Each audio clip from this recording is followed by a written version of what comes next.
चला आज आपण बनवणार आहे मॅगीची भेळ.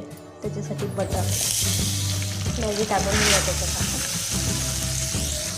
तिथं मी 5 मॅगीचे पॅकेट घेतले. आता गोल्डन होईपर्यंत याला परतू देऊ आपण. गोल्डन झालं का मग काढून घेऊया. चला झाली आपली गोल्डन मॅगी. आता आपण याला काढून घेऊया बॉलमध्ये. चला आता आपण मॅगीची कांदा, टमॅटो,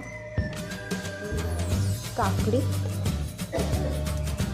हिरवी मिरची, धना जिरा पावडर 1 चमचा, चाट मसाला 1 चमचा, भाजलेले शेंगदाणे, चिंचेची चटणी, मिक्स चटणी,